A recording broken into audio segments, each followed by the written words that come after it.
Good day and welcome to another episode of Eye on OR Tambo SEZ, a series that places the special economic zone under the microscope and explores the role that SEZs play to accelerate economic growth. I'm your host, Zanele Morrison, and in today's episode, we take a closer look at Gauteng's logistics and warehouse sector.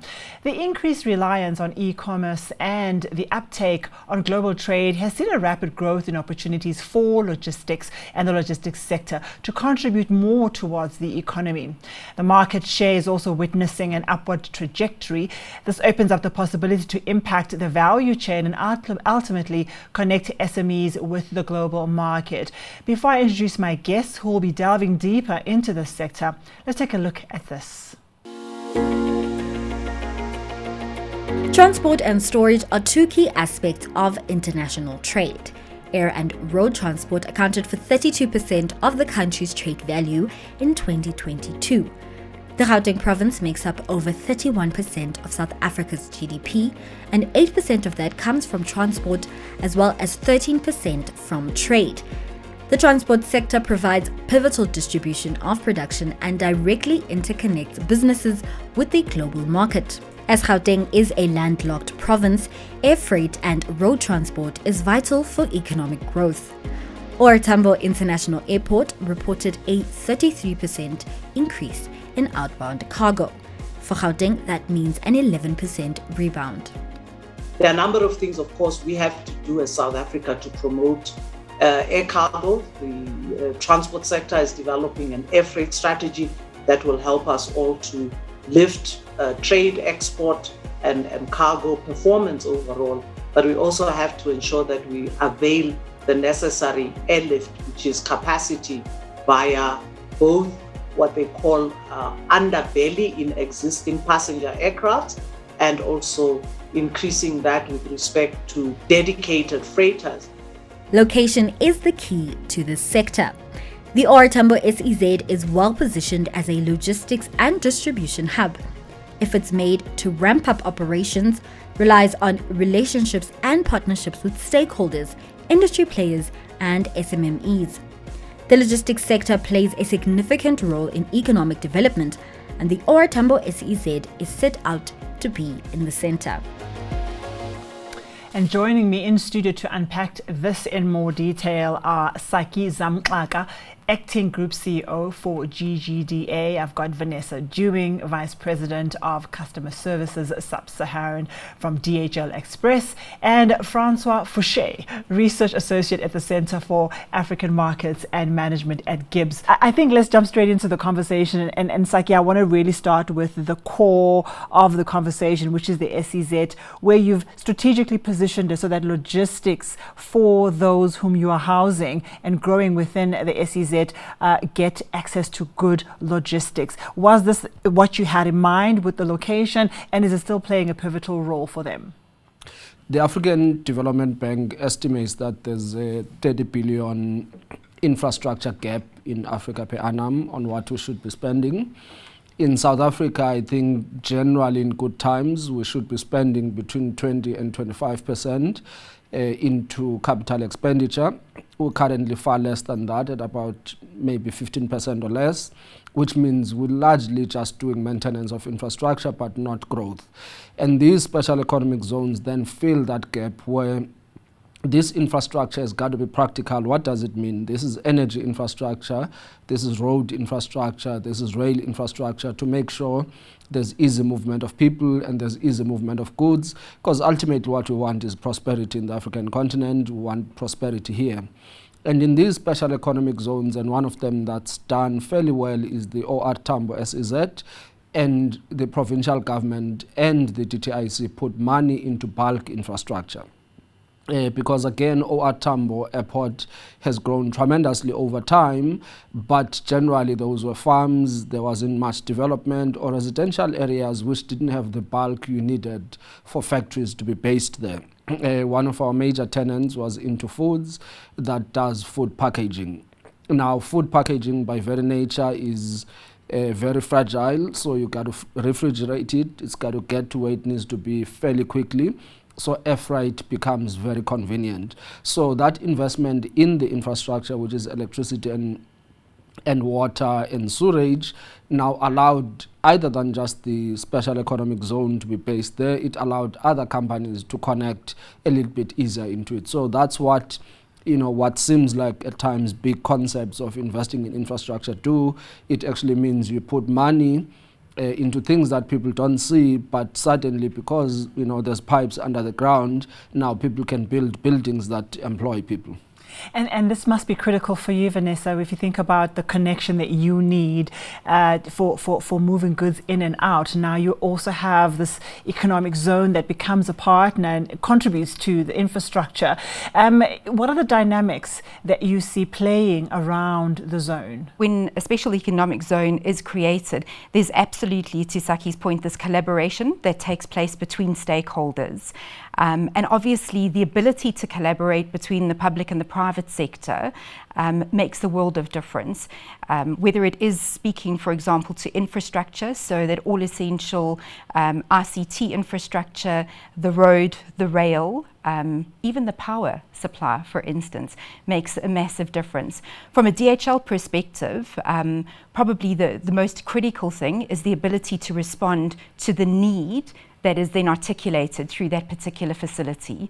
And so a huge amount of consultation takes place with the stakeholders, but particularly the organizations, so the private sector organizations, be they large enterprises, or increasingly SMEs who have the opportunity to participate and contribute to the economy.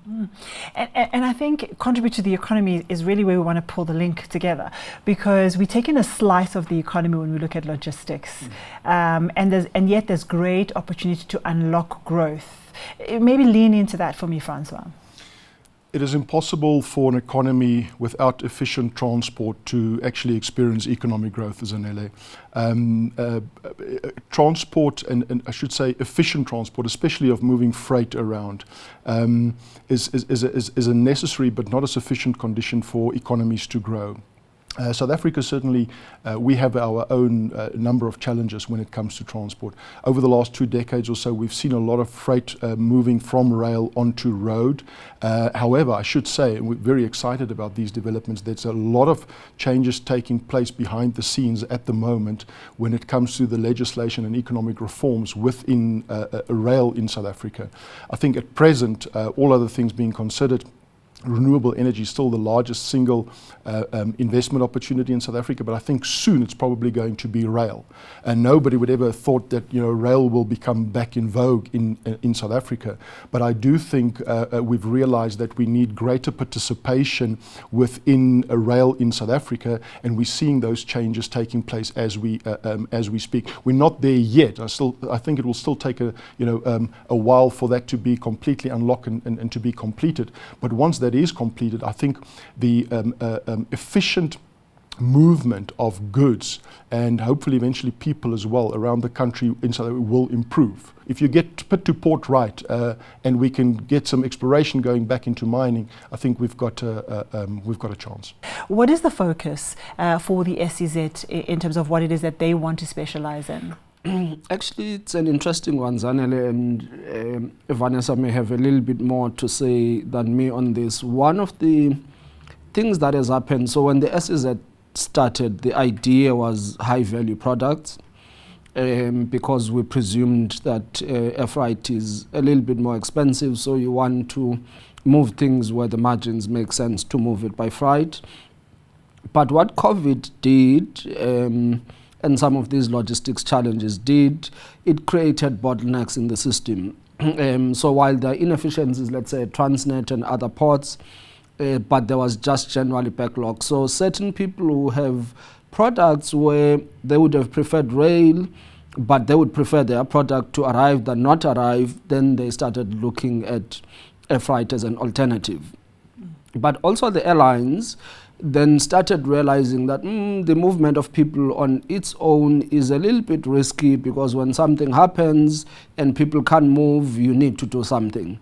Then you started having a combination in aircrafts of passengers and freight, and a little bit more and more freight getting into it. And of course, the operators of aircrafts using the advantage airlines have that you can reconfigure. So theoretically, you could do one trip full of people and then come back on the other side full of goods that you can put into it. So I think there's beginning to be a test on what are the theories on what should be on road, what should be on rail, where people are looking at, scale, they are looking at availability, but most importantly, is the product going to reach where it needs to be? And Vanessa, you want to lean into this. I agree with you.